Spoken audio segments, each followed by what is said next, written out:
Hi guys, good morning guys.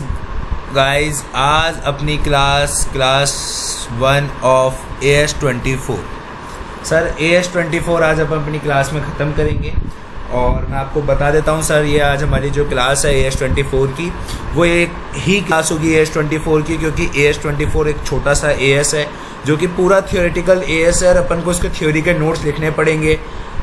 और ये AS practical नहीं है सर, थ्योरी है। मैं पहले ही आपको ये क्लियर कर देता हूँ कि ये जो AS है उसके अंदर अपन कोई न्यूमेरिकल क्वेश्चन सॉल्व नहीं करेंगे। ये सारा जो AS है ये पूरा की पूरा क्या है, आपका थ्योरिकल AS है। क्लियर क्या? Yes sir. इसका एग्ज़ाम में क्या स्टेटस रहता है, क्या एग्ज़ाम में ये आता है क्या? मैं कहूँगा कि आप इसको कैटेगरी C में डालो। आप किसको डालो इसके अंदर? इसको कैटेगरी C के अंदर डालो। 5 मार्क्स का आराम से कैटेगरी C के अंदर इजीली आपको AS24 करके जाना चाहिए। अगर टाइम रहता है तो AS24 करके जाना चाहिए। अगर आपके पास टाइम नहीं है तो मैं आपको पर्सनली रिकमेंड करूंगा कि आप AS24 को अभी हाल फिलहाल ड्रॉप कर सकते हो। क्यों सर? क्योंकि कैटेगरी C है। क्योंकि लास्ट 3-4 अटैम्प्ट अगर अपन देखें, लास्ट 4 अटैम्प्ट में देखा जाए तो ये एक बार ही पूछा गया है। इसका एक ही क्वेश्चन आया है, वो भी 5 मार्क्स का क्वेश्चन आया, वो भी थ्योरी क्वेश्चन था जो कि अपन अपनी क्लास में कवर करेंगे।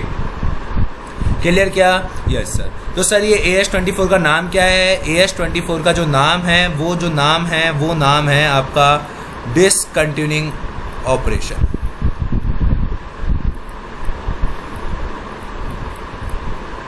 Discontinuing operation. तो सर ये जो AS24 है वो बेसिकली किससे डील करता है? Discontinuation of the business. कि अगर आप अपने बिजनेस को बंद कर देते हो, डिसकंटिन्यू करते हो, तो उसके लिए आपको क्या करना पड़ता है सर? डिस्क्लोजर देनी पड़ती है।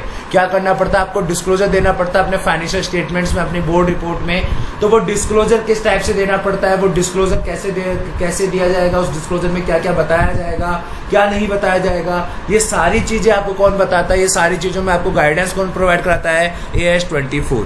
कौन प्रोवाइड कराता है सर? आपका AS24। क्लियर क्या? Yes sir.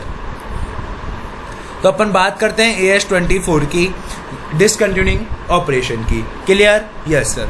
सर मैं आपको थोड़ा सा और 1-2 मिनट आपके लूँगा और मेरी बात सुन लीजिएगा सर, स्किप मत कीजिएगा। जो वीडियो लेक्चर देखेंगे वो स्किप मत करना सर। इस चीज़ को आपको इसी YouTube चैनल पे सर सारे के सारे AS मैंने आपको प्रोवाइड करा दिए हैं। AS22, 29, 26, 20, 18, 5, 24, 18 और 19 भी आपका प्रोवाइड हो चुका है। AS7 कंस्ट्रक्शन कॉन्ट्रैक्ट आपका अपलोड हो चुका है। AS19 लीज आपका अपलोड हो चुका है। और जो मेन इंपॉर्टेंट चैप्टर है जैसे अमलगमेशन, पार्टनरशिप, लिक्विडेशन, कंसोलिडेशन, ये ऑलरेडी आपके इसी YouTube चैनल पे अपलोडेड है। तो सर आप इन्हें जाकर देख सकते हैं, आप इनका फ़ायदा उठा सकते हैं और अपने फ्रेंड्स के साथ शेयर्स भी कर सकते हैं। इसका लिंक मैं आपको आई बटन पे जो आ रहा होगा उस पर आप क्लिक करके आप इन वीडियोज़ को एक्सेस कर सकते हैं। Clear? Yes sir. Now we are going to start our today topic, that is discontinuing operation. तो फर्स्ट ऑफ ऑल नोट्स पे आ जाइए सर। लिखते हैं अपन कि मीनिंग ऑफ डिसकंटिन्यूइंग ऑपरेशन क्या होता है। क्या बोला मैंने? कि मीनिंग क्या होता है डिसकंटिन्यूइंग ऑपरेशन का, उसका मीनिंग समझते हैं सर। मीनिंग का मतलब क्या होता है? वो कोई भी कॉम्पोनेंट, क्या बोला मैंने? कोई भी बिजनेस का कॉम्पोनेंट। मान लीजिए आज रिलायंस है, कितनी बड़ी कंपनी है, उसका मान लीजिए कोई कंपोनेंट है, उसका कोई कंपोनेंट है बिजनेस का, जिससे क्या किया जा रहा है? विच इज, क्या बोला सर? जिससे मैंने which is being disposed of, जिससे क्या किया जा रहा है सर? बेचा जा रहा है। सर कीवर्ड्स हाईलाइट करते चलिएगा, component of business and being disposed of. Clear क्या? Yes sir. Pursuant to a single plan, एक second sir, to a single plan and whose financial details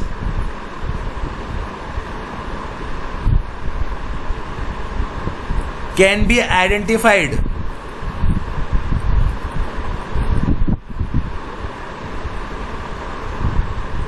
and it is a major segment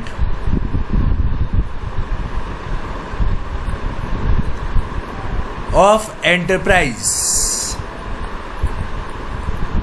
अब समझिएगा sir इसकी definition में, पहले keyword note कर लीजिए। ये कीवर्ड सर आपको जरूर लिख कर आना है एग्जाम में। अगर आपने सर डीसीओ से, डीसीओ बोले तो सर डिसकंटिन्यूइंग ऑपरेशन से अगर कोई क्वेश्चन आता है और अगर आपने उसकी डेफिनेशन में ये कीवर्ड्स नहीं लिखे तो सर भूल जाइएगा, आपको कोई नंबर देगा, कोई नंबर नहीं देगा। जिसकी फाइनेंशियल डिटेल्स और मेजर सेगमेंट, ये वो कीवर्ड्स हैं जो सर आपको याद होने चाहिए बाय हार्ट। डिसकंटिन्यूइंग ऑपरेशन की डेफिनेशन में कंपोनेंट जिसे हम बेचने जा रहे हैं उसके लिए हमने एक सिंगल प्लान तैयार कर लिया है। उस सिंगल प्लान के तहत हम उस अपने कंपोनेंट को बेचेंगे, प्लस उसकी फाइनेंशियल इंफॉर्मेशन भी आप आइडेंटिफाई कर सकते हो उस कंपोनेंट की, कि उसकी कितनी असेट है, कितनी लायबिलिटी है, कितनी इनकम है, कितनी एक्सपेंडिचर है, कितना प्रॉफिट है, कितनी वो है। प्लस वो एक मेजर कंपोनेंट है, उसके बिना बिजनेस नहीं चल सकता। अगर उसको अपन बेचेंगे तो बिजनेस को एक बहुत बड़ा झटका लगेगा। ऐसे कंपोनेंट को अगर आप बेचते हो, ऐसे कंपोनेंट को आप बंद करते हो, तो हम उसे कहते हैं डिसकंटिन्यूइंग ऑपरेशन, और इसका डिस्क्लोजर आपको AS24 के अकॉर्डिंग देना पड़ता है। क्या सर आपको डेफिनेशन क्लियर है क्या? यस सर, डेफिनेशन क्लियर है। अब आगे सर इसका मतलब सर, अब डिस्पोज्ड ऑफ का मतलब भी मैं आपको बता देता हूं कि इधर डिस्पोज्ड ऑफ का मतलब क्या दे रखा है इस AS के अंदर। ये फर्स्ट नोट मार्क करके आप सर इसको नीचे लिख लीजिए यहाँ पे। डिस्पोज्ड ऑफ का मतलब, disposed of sir, disposed of का मतलब होता है कि आप सेल कर रहे हो। आप क्या कर रहे हो सर? सेल कर रहे हो। या तो आप लमसम बेसिस पे सेल कर रहे हो। लमसम बेसिस पे बोले तो कि हैंड टू हैंड सारा का सारा पैसा एक बार में लेने का। दूसरा आप इंस्टॉलमेंट बेसिस पे, कि जो भी आप पैसा ले गए उस बिजनेस को बेचने पर, जो भी आप पैसा ले रहे हो उस बिजनेस को बेचने पर, उसको आप टुकड़ों पे ले रहे हो, मंथली इंस्टॉलमेंट्स में ले रहे हो, तो हम उसे क्या कहते हैं? डिस्पोज्ड ऑफ माना जाता है। ऐसा नहीं है कि आपको सेल करने पर सारा की सारा पैसा एक बार में लेना है। आप लमसम बेसिस पे भी ले सकते हो, आप इंस्टॉलमेंट बेसिस पे भी आप पैसा कलेक्ट कर सकते हो, या फिर आप टर्मिनेट भी कर सकते हो। क्या कर सकते हो आप? टर्मिनेट कर सकते हो बिजनेस को। किसके थ्रू? अबेंडेंट के थ्रू। मतलब अब मैंने उस बिजनेस को करना ही बंद कर दिया है, मतलब एक तरीके से त्याग दिया है उस बिजनेस को, अब मैं नहीं करूंगा, तो वो भी डिस्पोज्ड ऑफ माना जाएगा। क्या सर लॉजिक क्लियर हो गया है? क्या समझ में आ गया है क्या सर? क्लियर हुआ क्या? Yes sir. तो सर डिसकंटिन्यूइंग ऑपरेशन होगा तो ही हम AS24 में क्या करेंगे सर? उसका डिस्क्लोजर देंगे, अदरवाइज हम डिस्क्लोजर नहीं देंगे। तो समझ में आ गया क्या? Yes sir. क्या क्या कीवर्ड्स बोले मैंने? कंपोनेंट बोला, डिस्पोज्ड ऑफ बोला, सिंगल प्लान बोला, फाइनेंशियल डिटेल बोला और मेजर सेगमेंट बोला। सर अपन कोशिश करेंगे कि इसी लेक्चर में हमारे को इससे रिलेटेड जितने भी कॉन्सेप्ट्स हैं वो यहीं पे याद हो जाए, ताकि आप सिर्फ अपनी कॉपी में कॉन्सेप्ट्स को उतारें और आपका काम हो जाएगा। क्लियर क्या? Yes sir. आगे अब सर यहाँ पे कुछ एग्जाम्पल्स हैं। क्या बोल रहा हूँ सर मैं यहाँ पे आपके लिए? Followings are examples which are not DCO। मतलब सर कुछ एग्जाम्पल्स हैं जो कि क्या नहीं है आपके? डिसकंटिन्यूइंग ऑपरेशन नहीं है। क्या नहीं है सर आपके? Not DCO। DCO मतलब डिसकंटिन्यूइंग ऑपरेशन नहीं माना जाता उन्हें। सर कैसे? मान लीजिए आप क्या कर रहे हो सर? ग्रेजुअल डिक्लाइन कर रहे हो। किसके अंदर सर? इन ए प्रोडक्शन के अंदर आपने क्या करा सर? आपको जैसे अभी पता होगा कि मैं जैसे आपको एक एग्जांपल दूं, अभी लेटेस्ट एक एग्जांपल, जैसे कि आपको पता होगा कि पहले स्कूटर आता था, बजाज का स्कूटर, गियर वाला स्कूटर आता था, गियर वाला स्कूटर, ठीक है। लेकिन अब उसका रिप्लेसमेंट के लिए क्या आया? उसका रिप्लेसमेंट के लिए आया स्कूटी, उसके रिप्लेसमेंट के लिए आया एक्टिवा। तो धीरे धीरे बजाज का जो स्कूटर था या किसी भी कंपनी का जो स्कूटर था, अपन मान के चलते हैं बजाज की कंपनी का एग्जांपल लेके चलते हैं, तो बजाज ने एक साथ में थोड़ा अपने उस स्कूटर को बंद कर डाला कि अब उसका प्रोडक्शन ही नहीं करेंगे। धीरे धीरे उसका प्रोडक्शन को डिक्लाइन करा। उसने भी सोचा कि यार अब हमारा स्कूटर नहीं बिकेगा, गियर वाला स्कूटर चलाने में एज कम्पेयर टू एक्टिवा थोड़ा सा हार्ड होता है, तो इस कारण से उसने क्या करा? अपने स्कूटर के प्रोडक्शन को डिक्लाइन करना चालू कर दिया। क्या एक साथ में करा? क्या उसके लिए कोई एक प्लान था? क्या उसके दिमाग में कोई एक प्लान था क्या कि यार अपन को इसके अकॉर्डिंग बेचना है? क्या उसने डिस्पोज ऑफ किया? क्या नहीं सर, उसने ग्रेजुअल डिक्लाइन करा अपने प्रोडक्शन में। ड्यू टू किसके कारण से? क्योंकि कंपटीशन हो रहा था, उसके सब्स्टिट्यूट प्रोडक्ट आ गया था। समझ में आई बात? Yes sir. तो जब भी ग्रेजुअल डिक्लाइन होगा प्रोडक्शन में तो वो आपका क्या नहीं माना जाएगा? डीसीओ नहीं माना जाएगा। क्लियर हुआ क्या? Yes sir. नेक्स्ट पॉइंट देखिए सर, अगर आप चेंज कर रहे हो, क्या कर रहे हो sir? Change in product mix. Change in product mix. मान लीजिए एक कंपनी है, कंपनी एबीसी लिमिटेड, ठीक है। ये एबीसी लिमिटेड क्या करती थी सर? ये एबीसी लिमिटेड लैपटॉप्स भी बनाती थी और ये एबीसी लिमिटेड वो जो होते हैं ना कंप्यूटर पीसी, जिन्हें हम पीसी कहते हैं, कंप्यूटर सिस्टम सॉफ्टवेयर पीसी, ये दोनों बनाती थी।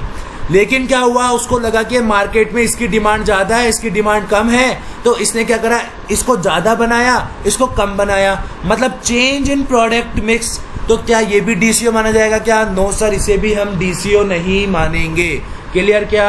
यस सर, समझ में आ गया। चेंज हो रहा है किसके अंदर? प्रोडक्ट मिक्स के अंदर। क्लियर क्या? Yes sir. Next point, change in location. पहले मैं जयपुर में काम करता था, अब मैं उदयपुर में काम करूंगा, बीकानेर में काम करूंगा, या फिर मुंबई में काम करूंगा, बेंगलोर में काम करूंगा। तो इसका मतलब ये नहीं है कि वो डिसकंटिन्यूइंग ऑपरेशन है, उसका मतलब ये है कि लोकेशन में चेंज हो रही है। सॉरी, चेंज इन जयपुर लिख दिया मैंने, एक second. Change in location, change in location. Clear क्या? Yes sir. आगे अगला पॉइंट, अगर आप अपनी सब्सिडरी को बेच रहे हो, सेल ऑफ सब्सिडरी है, तो वो भी आपके किसके अंदर कंसिडर नहीं किया जाएगा? डीसीओ के अंदर कंसिडर नहीं किया जाएगा। क्लियर क्या? सर कैसे? मेरी बात सुनो। सब्सिडरी क्या होती है सर? अपन ने क्या कर रहा, 50% से ज्यादा अपन ने क्या कर रखा था? एक्वायर कर रखा था शेयर होल्डिंग। अब अपन ने अपने परसेंटेज में 50% की जगह अपन ने कितना कर लिया? 20% कर लिया। तो क्या वो मेरी सब्सिडरी रही क्या? नहीं रही। तो क्या ये डिसकंटिन्यूइंग ऑपरेशन हो गया क्या? नहीं हो गया, क्योंकि वो बिजनेस तो अभी भी चल रहा है जैसे पहले चल रहा था। समझ में आई क्या बात? बस कंट्रोल लॉस्ट कर लिया हमने हमारा। तो कंट्रोल लॉस्ट करना डीसीओ नहीं माना जाता है। क्लियर क्या? Yes sir. अगला एग्जाम्पल, एक और एग्जाम्पल, रिप्लेसमेंट। आप रिप्लेसमेंट कर रहे हो प्रोडक्शन फैसिलिटीज का। प्रोडक्शन फैसिलिटीज में अगर आप रिप्लेसमेंट कर रहे हो, लाइक जैसे कि मैंने बोला कि पहले मैं क्या करता था सर, सबसे बेस्ट एग्जांपल अगर मैं दूं आपको, तो आपने देखा होगा जब खेती बाड़ी करते हैं तो जब इरिगेशन मतलब सिंचाई के लिए अपन क्या करते थे, पहले पाइप से पानी डालते थे, हाथों से डालते थे, पता है क्या क्या करते थे। लेकिन अब बहुत सारे ऐसे सिस्टम बना दिए गए हैं जिससे बहुत सारे ऐसे मतलब वो पंप्स आ गए हैं जिन्हें अपन बीच खेत में लगा देते हैं, वो जो चारों ओर क्या करते हैं, इरिगेशन की फैसिलिटी प्रोवाइड कराते हैं। मतलब अगर आप रिप्लेस कर रहे हो अपनी प्रोडक्शन फैसिलिटी में, अगर आप रिप्लेसमेंट कर रहे हो आपकी प्रोडक्शन फैसिलिटी में, तो वो भी आपका डीसीओ नहीं माना जाएगा। सब्सिडी को सेल कर रहे हो वो भी डीसीओ नहीं माना जाएगा। लोकेशन में चेंज कर रहे हो तो वो भी डीसीओ नहीं माना जाएगा। क्या सर यहाँ तक क्या आपका एग्जाम्पल क्लियर हुए? क्या समझ में आई क्या चीज़? यस। नाउ अपन एक और चीज़ स्टार्ट करते हैं सर। एक आपको सबसे पहले मैं आपको एक एग्जाम्पल, एक क्लैरिफिकेशन दे देता हूँ सर। देखिए सर, अब एक चीज़, अगर एंटिटी, क्या बोला सर मैंने, if an entity plan to sell some of assets and use other to another division,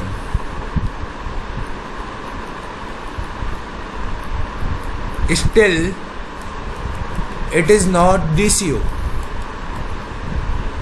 अब सर क्या लिखा हुआ है इस क्वेश्चन में? इसमें लिखा हुआ है कि मान लीजिए कोई एंटिटी है जो कि ना कुछ असेट्स, किसी एक डिवीजन की कुछ असेट्स बेचती है और उस असेट को बेचने पर क्या करती है, अनदर डिवीजन में उसको यूज करती है। मतलब वो इंटरनली सेल कर रही है डिवीजन्स के बीच में, ताकि एक डिवीजन में क्या है, मान लीजिए एक डिवीजन में है ना असेट्स है जो कि यूज नहीं आ रही, उस डिवीजन ने क्या करा, दूसरे डिवीजन को असेट बेच दी, तो क्या ये डीसीओ माना जाएगा क्या? नो सर, ये भी डीसीओ नहीं माना जाएगा। ये सर आपको कुछ क्लैरिफिकेशंस हैं जो आपको ध्यान में रखने पड़ेंगे।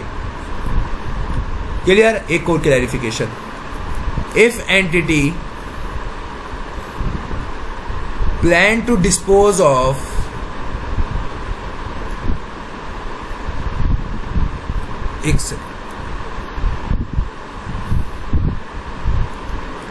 plan to dispose of assets in time bound manner,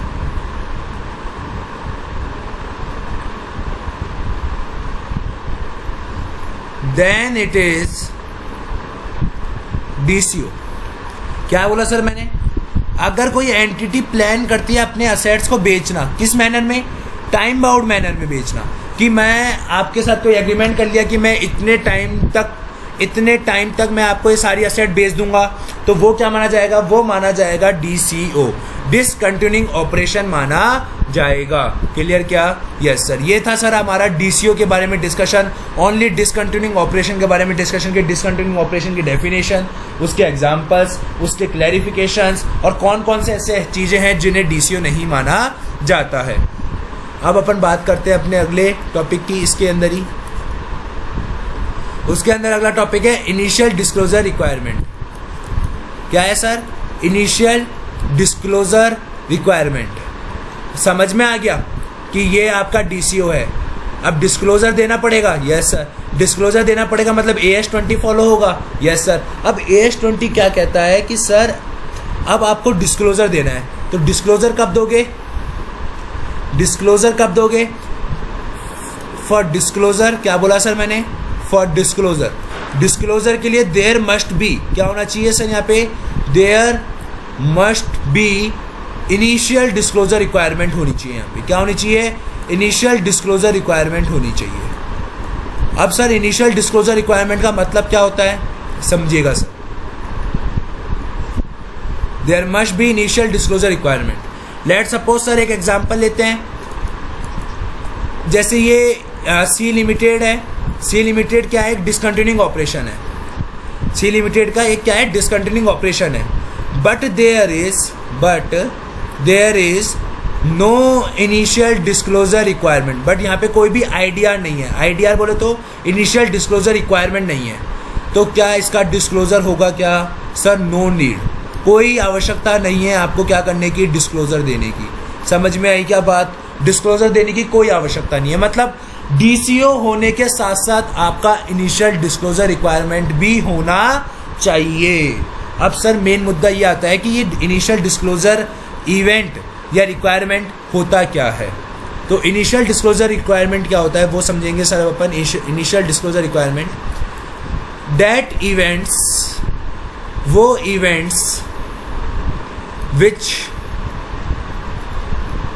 trigger बोले तो उत्साहित करते हैं डिस्क्लोजर ऑफ AS24। AS24 के डिस्क्लोजर्स को क्या करते हैं? ट्रिगर मतलब उत्साहित करते हैं। तो ऐसे कौन कौन से इवेंट्स होते हैं वो, अगर वो हमारे को इवेंट्स पता चल जाएगा तो हम AS24 के अकॉर्डिंग क्या कर देंगे? डिस्क्लोज कर देंगे। तो सर वो इवेंट्स कौन कौन से होते हैं? वो इवेंट्स कौन कौन से होते हैं?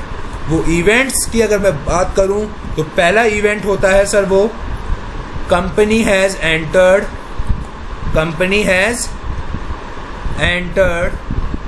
Into a binding sales agreement. Company ने क्या कर लिया है? एक एग्रीमेंट में एंटर हो गई है, या फिर पब्लिकली अनाउंस कर दिया है। क्या कर दिया है सर? पब्लिकली अनाउंसमेंट कर दी है। तो हम क्या मानेंगे कि वो इवेंट्स IDR हैं। अगर ये दोनों कंडीशन होगी, में से कोई एक कंडीशन भी अगर फुलफिल हो जाती है तो हम क्या करेंगे? क्या मान लेंगे कि वहाँ पे IDR मौजूद है। समझ में आई क्या बात? Yes sir. मतलब सर समझ में ये आया कि अगर आपको डिस्क्लोजर करना है, अगर आपको डिस्क्लोजर देना है, तो उसके लिए आपका डिसकंटिन्यूइंग ऑपरेशन का होना ज़रूरी है। उसी के साथ आपका इनिशियल डिस्क्लोजर रिक्वायरमेंट का भी होना ज़रूरी है। इनिशियल डिस्क्लोजर रिक्वायरमेंट क्या होती है? या तो आपने पब्लिकली अनाउंस कर दिया, या फिर आपने सेल्स एग्रीमेंट के अंदर एंटर्ड हो गए हो। क्लियर? क्या ये लिख लिया क्या सर आपने? क्लियर? Yes sir. लास्ट अपना एक पैराग्राफ, एक टॉपिक कि डिस्क्लोजर रिक्वायरमेंट में क्या क्या आप दोगे, क्या क्या डिस्क्लोज करोगे। What things to be disclosed, ऐसी क्या क्या चीजें हैं जो सर आप डिस्क्लोज करोगे। पहला, उसकी रेवेन्यू कितनी थी यार, उसके एक्सपेंडिचर्स कितने थे डीसीओ के, उसका पीबीटी कितना था, उसका पीएटी कितना था, उसकी असेट्स कितनी है, उन पे गेन या लॉस हुआ है क्या ऑन सेल ऑफ असेट्स पर। समझ में आई क्या बात? Yes sir. तो ये वो चीजें थी। एक और आप लिख सकते हो कि उसका कैश फ्लो क्या था, कैश फ्लो क्या था फ्रॉम डीसीओ, कि डिसकंटिन्यूइंग ऑपरेशन से आपको कितना कैश फ्लो जनरेट होता था। तो सर ये था आपका AS24, ये थ्योरी पोर्शन आपका। अब अपन फटाफट से सर इसके एग्जांपल्स कर लेते हैं आईसीआई की बुक से। अगर कोई क्वेश्चन होगा तो क्वेश्चन कर लेंगे आईसीआई की बुक से। ये AS24 सर आपका।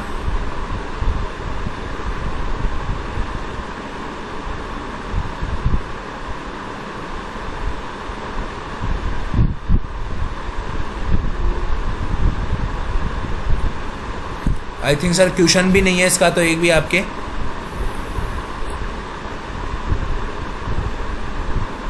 एक सेकंड सर, ये भी नहीं है, ये भी नहीं है,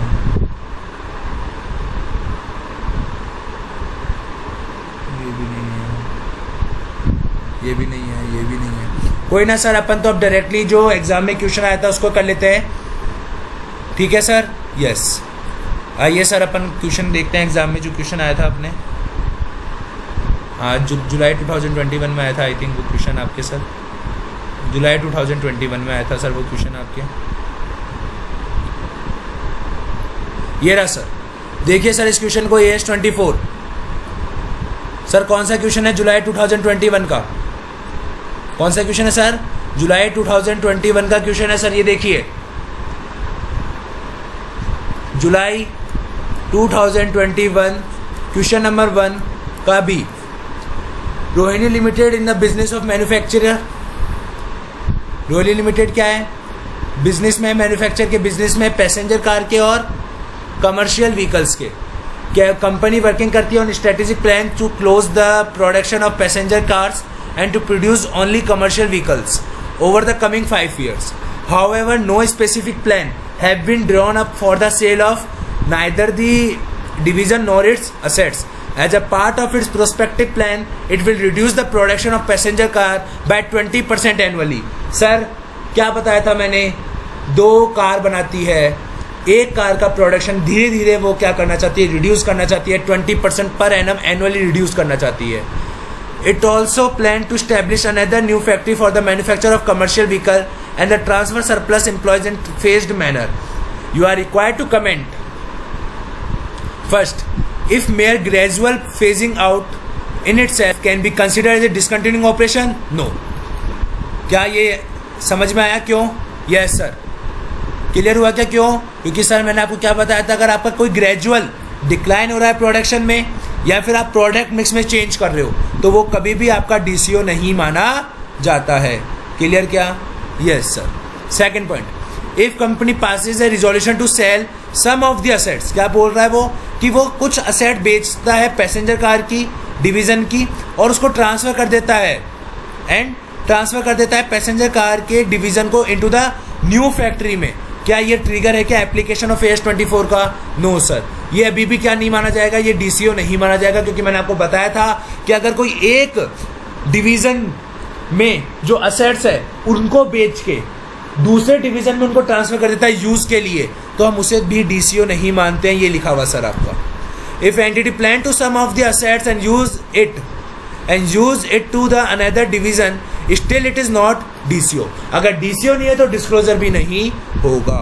क्लियर। अगला, would your answer to be above will be different if the company resolves to sell the assets of passenger car division in a phased but time bound manner। मैंने बताया था जब भी टाइम बाउंड मैनर होगा तो वो आपका क्या माना जाएगा, डीसीओ माना जाएगा। Yes it is DCO.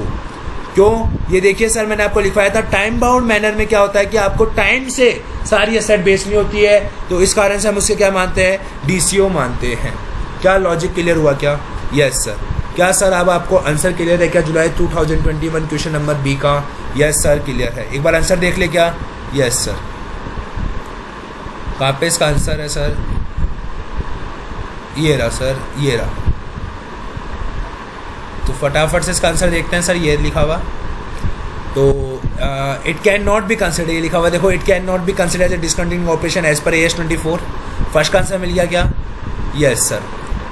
अब सेकंड, क्योंकि कोई प्लान नहीं था और there is no specific time bound activity, कोई टाइम बाउंड एक्टिविटी भी नहीं थी, तो इस कारण से पहले का आंसर क्लियर। दूसरे का देखो AS 22 नॉट बी एप्लीकेबल क्योंकि it can not be consider as a discontinuing operation, वो लिखवाया था मैंने भी आपको सेकंड वाले में कि अगर आपकी कुछ असेट्स बेचता है वो। क्लियर। थर्ड वाले में मैंने आपको यस लिखवाया था क्योंकि वो डीसीओ है। क्यों डीसीओ है? क्योंकि वहाँ पे क्या है सर, वहाँ पे आपके टाइम बाउंड मैनर, एक टाइम फ्रेम दे दिया, इस कारण से आप उसको क्या मानोगे, AS 24 के अकॉर्डिंग डिसकंटिन्यूइंग ऑपरेशन मानोगे। क्लियर हुआ क्या? समझ में आई क्या चीज़? यहाँ तक की चीज़ क्लियर हुई क्या? Yes sir. तो सर आज हम हमारी क्लास में हम इतना ही रखेंगे और इसी के साथ आपका AS 24 पूरा